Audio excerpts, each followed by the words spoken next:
नमस्कार। आज की कहानी है मन का रंग। मैं समझ गया वह जो आदमी 2 बार इस बेंच के आसपास चक्कर लगाकर मेरे चेहरे को गौर से देख कर गया है ना, वह मेरे ही पास आकर बैठेगा। बैठने से पहले मध्यम आवाज़ में कपट विनय भरे शब्दों में मुझे जरा खिसक जाने को यानी तनी डोल जाने को कहेगा। और यदि मैं उसके गाल के गलमुच्छों और गले के गुलबंद से ढकी आवाज़ को नहीं सुनने का बहाना बनाऊं तो तनिक ऊंची आवाज़ में बेरखाई से कहेगा, सुनते हैं, आप ही से कहा जा रहा है। हाँ हाँ, मुझे नहीं तो और किससे कहेंगे। पता नहीं चेहरे पर क्या लिखा हुआ पढ़ लेते हैं लोग कि ट्रेन या बस में अथवा प्लेटफार्म या पार्क के बेंच पर ही नहीं, इस विशाल संसार के किसी भी कोने में भी बैठा रहूं तो ये मुझे ही तनिक सा सरक कर बैठने को कहेंगे। पास में जगह नहीं हो तो मेरी ही गठरी पर बैठते हुए मुझसे पूछेंगे, इसमें टूटने वाला कोई सामान तो नहीं। मैं कितना ही अखबार पढ़ने में तल्लीन होने की मुद्रा बनाऊं, चेहरे पर नहीं सारे शरीर पर गुरु गंभीरता का लबादा ओढ़कर भारी बनना चाहूं, मगर उनकी आंखों ने मुझे पहले ही पासंग सहित तौल लिया है। इन लोगों के बीच प्लेटफार्म के इस ओर से उस छोर तक उनकी निगाह में मैं ही एकमात्र ऐसा हल्का आदमी हूँ जिसे मध्यम आवाज़ से ही तनिक सा सरकाया जा सकता है। बगल में बैठने वाले इन अनचाहे बगलगीरों के अलावा खड़ा होकर तमाशा देखने वाले तमाशबीनों में भी ऐसे लोग रहते हैं जो मुझे ही खोजते रहते हैं। लॉन में कोई बड़ी सभा हो या फुटपाथ पर होने वाला मदारी का खेल, ये मुझे वहाँ पा लेते हैं और ठीक मेरे सामने आकर खड़े हो जाते हैं। मेरे दृष्टिपय को उनका मुंड पूरी तरह छेंक लेता है। तब यदि मैं दाहिनी ओर सिर झुकाऊंगा तो वह मुंड भी दाहिने झुकेगा और बाएं मुंह को तो वह भी तत्काल उधर मुड़ जाएगा। इसके बाद सभा के सारे लोग नेताजी का भाषण उनके हाथ पांव भाजने के साथ देखेंगे, सुनेंगे। मदारी के मजमे के लोग कबूतर गायब होने का तमाशा देखेंगे और मैं देखा करूँगा सिर्फ इनका मुंड। इसको पकड़कर आसपास के अन्य मुंडों से टकरा देने का जी बार बार करने के बावजूद वैसा नहीं कर पाता, और वैसा नहीं कर पाने का दुख, आत्मग्लानि की उस अनुभूति के दंश से मन बस चिढ़ा रहता है। अपनी कायरता के लिए अपने आप को धिक्कारता रहता हूँ। जीभ पर अपने लिए कोई हल्की फुल्की गाली भी कढ़ आती है जिसे मैं चुपचाप निगल जाता हूँ। सुना है गीपान के लोग गाली नहीं बकते और न कस्में ही खाते हैं।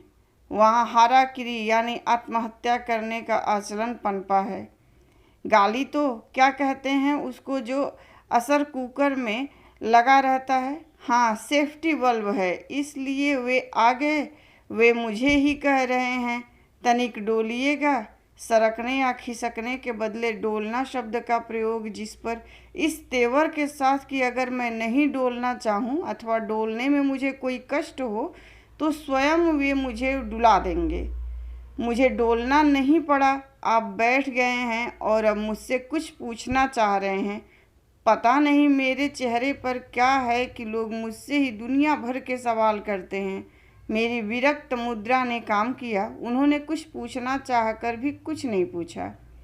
मुझे संतोष हुआ, अपनी विरक्त मुद्रा को कारगर होते देखा, किंतु एक ही क्षण के बाद फिर दपदपा कर जल उठा।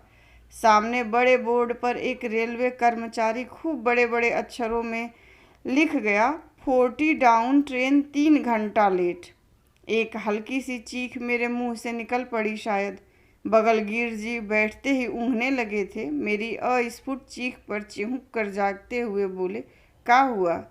देखता हूँ सुनता हूँ मेरे मुंह से ही नहीं, गाड़ी के लेट आने की सूचना पाकर सारे प्लेटफार्म के लोगों के मुंह से कुछ न कुछ भला बुरा निकल रहा है। बहुत देर से रुकी हुई भुनभुनाहट अचानक फिर शुरू हो गई है। 3 घंटे लेट अर्थात 10:03 1 बजे रात में आएगी गाड़ी। ऐसा ही होता है। पता नहीं ऐसा क्यों होता है कि जब कभी मैं कहीं की यात्रा पर निकलता हूँ अथवा किसी को रिसीव और सी ऑफ करने के लिए स्टेशन आता हूँ तो गाड़ी लेट हो जाती है। मैं जानता था आज भी वही होगा, सो हुआ। इस चाय वाले को अब की डांटूंगा। अगर उसने मेरी ओर मुंह टेढ़ा कर उस तरह चे है कहकर पुकारा तो। गाड़ी के 3 घंटा लेट आने की सूचना के साथ ही प्लेटफॉर्म के उस छोर से उसकी आवाज़ बुलंद हुई, जो क्रमशः निकटतर होती जा रही है। चे है, ये इधर सुनो जी, पहले भी तुम मुझसे 5 बार पूछ चुके हो, इस बार सुन लो, मैं चाय नहीं पीता, समझे। चाय वाला कुछ अप्रतिभ हुआ नहीं, अप्रतिभ हो ही रहा था कि मेरे पड़ोसी की नींद खुली और उन्होंने चाय वाले को पुकारा, देना एक कुल्फी। चाय वाले का चेहरा बदल गया, उसने टेढ़ी निगाह से मेरी ओर देखकर फिर हाँक लगाई। चे है, और मुझे जो जवाब मिलना चाहिए मिल गया। पुनः आत्मग्लानि हुई, इस चाय वाले की चिढ़ाने वाली आवाज़ को नहीं बंद कर पा सकने की ग्लानि। कई लोगों ने एक ही साथ चाय की मांग की तो उसने मेरी ओर एक बार देखा। इस बार उसकी आंखों में मेरे प्रति दया का भाव था। मेरे बगलगीर ने तस्तरी में चाय डालकर फूंकते हुए कहा, मेरा बोहनी कैसा सगुनिया है, देखा, 5 कुल्फी एक साथ। फिर मेरी ओर देखकर मुखातिब हुए, पीजिए ना आप भी एक कुल्फी, गाड़ी तो 3 घंटा लेट है। क्या जवाब दूं इस भले आदमी को। गाड़ी 3 घंटे लेट है इसलिए मैं भी एक कुल्फी चाय पीऊं उनके आग्रह पर, इसमें क्या तुक है भला। मेरी ओर से निरुत्साहित होकर उन्होंने चाय वाले से ही फिर बातचीत जारी रखी। काजी, रोज कितना कमा लेते हो। मैं जानता था चाय वाला यही जवाब देगा, जी कोई ठीक नहीं, किसी दिन 7 किसी दिन 10, जब जैसा। हठात मेरे मन में भी हुआ कि चाय वाले से पूछूं कि अगर तुमको 7 रुपया रोज अथवा 200-250 रुपये महीने पर कोई नौकर रखे तो क्या इसी तरह दिन रात प्लेटफॉर्म के इस छोर से उस छोर तक घूम घूम कर चाय बेचा करोगे। किंतु मैंने पूछा नहीं, क्योंकि मैंने उसकी चाय खरीदी थी और फोकट के ऐसे सवालों के जवाब इस तरह नगद देगा, 250 क्या 500 भी दे कोई नौकरी नहीं करेंगे साहेब। लाउड स्पीकर पर फुसफुसाहट हुई तो उत्कर्ण हुआ। गाड़ियों के आने जाने की सूचना देने वाले इस यंत्र से आती हुई आवाज़ में 11 बजे रात के बाद से नींद घुल जाती है, यानी 11 बजे के बाद से इनकी आवाज़ में धीरे धीरे बिहाग का स्पर्श लगता जाता है और तब इसका भी वही प्रभाव पड़ता है जो फिल्मी लोरियों के सुनने पर पड़ता है। यात्रीगण कृपया ध्यान दें, 13 अप गाड़ी। इस घोषणा के बाद मेरे पास बैठे सज्जन ने मुझसे पूछा, आपको किधर जाना है।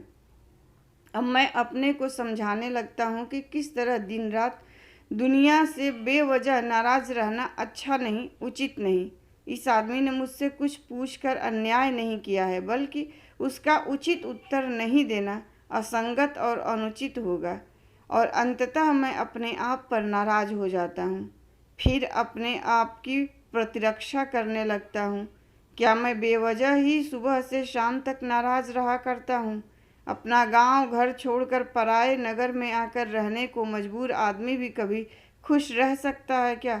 किसी प्राइवेट कॉलेज का पार्ट टाइम अध्यापक भी कभी प्रसन्न रह सकता है। ठीक वही हुआ जो ऐसे मौक़ों पर संयोग से हुआ करता है। ऐसे तर्क वितर्क के क्षणों में ही कोई मेरी आंखों में उंगली डालकर इसी तरह जवाब दिखला देता है। सामने सोई हुई भिखारिन का छोटा सा शिशु बहुत देर से उठकर बैठा है और चुपचाप स्वयं ही किलकारियाँ लेकर प्रसन्न हो रहा है। भिखारिन हठातू हड़बड़ा कर उठ बैठती है, फिर अपने प्रसन्न शिशु को मस्त होकर खेलते देखकर आह्लादित होती है। बच्चे को दुलारने लगती है। बबुआ जाग गई हो, आज बहुत सवेरे जगलन है हमार बबुआ। फिर उसका हुलस कर बच्चे को छाती से लगाना। मेरा भी मन अजाने प्रसन्न होने लगा और अचानक ही योजना मन में कौंध 2 विचार। जिस नगर बाग में रहता हूँ वह एक नया बसा हुआ नगर है। सड़क के दोनों ओर बनते हुए मकानों को देखकर नाराज होने के बदले इस नगर में आकर बस जाने वाले परिवारों का एक सर्वेक्षण प्रस्तुत करना उचित नहीं क्या। मेरे नगर में सैकड़ों में गो बासिंदे गांव से आकर बसे हैं। सिर्फ 1% परिवार ही पैदाइशी शहरी है, मगर बाकी आबादी उसी 1% की नकल में दिन रात व्यस्त है। कल ही तो गांव में जन्मे पले और बड़े होकर बूढ़े होने वाले राम निहोरा बाबू डॉक्टर राम स्वारथ बाबू के पिताजी कह रहे थे, जानते हैं, आधुनिक डॉक्टरों का आधुनिक मत है कि शुद्ध दूध और घी स्वास्थ्य के लिए बहुत ही हानिकारक है।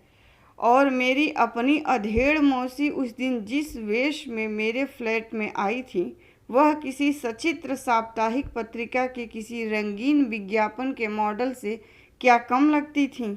अचानक मेरे मन में दूसरा ख्याल आया, क्यों न अपने नगर में भी एक ब्यूटी कंटेस्ट का आयोजन किया जाए।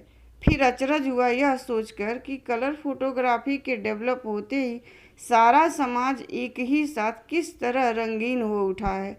चारों ओर घोर गाढ़े नीले, पीले, बैगनी, गुलाबी और तोता पंखी रंगों के धब्बे। मैं अब तक इन रंगों से चिढ़ता रहा हूँ, लेकिन अब सोचता हूँ कि रंग से चिढ़ना क्यों। रंग तो हमारी सभ्यता के मूल में ही हैं। मोर मुकुट और पीताम्बर, रंग भरी एकादशी। मेरे अंदर का कुढ़ता हुआ आदमी भिखारिन के बच्चे को निकलते देखकर ही हार मान चुका था। अब वे मुझ पर व्यंग करने लगा, क्यों? दुनिया रंगीन मालूम होने लगी। मैं उसको जवाब देता हूँ, क्यों नहीं मालूम होगी रंगीन दुनिया, जब यह सचमुच रंगीन है। 300 रुपये के वाउचर पर दस्तखत करके 150 रुपये माहवार 3 महीने के बाद पाता हूँ, तो क्या मुझे खुश रहने का अधिकार नहीं? मेरे बगलगीर की गर्दन नींद से झुकती हुई मेरे कंधे पर आ गई है। मेरे अंदर का नाराज व्यक्ति होता तो तुरंत कंधा खींच लेता और उसका मुंह बेंच से खट आवाज़ के साथ टकरा जाता, किंतु मैं अब पूर्ण स्वस्थ हो गया हूँ। गाड़ी के आने में अब बस आधा घंटा रह गया है। मैं अपने बगलगीर का सिर पकड़कर धीरे से जगा देता हूँ, फिर चाय वाले को पुकारता हूँ और बगलगीर के हाथ में एक कुल्फी चाय थमाकर आग्रह करता हूँ, पी लीजिए, एक कप मैं भी पी लूँगा आज। धन्यवाद। कहानी पसंद आई हो तो लाइक कीजिए, शेयर कीजिए और प्लीज़ मेरे चैनल को सब्सक्राइब कीजिए।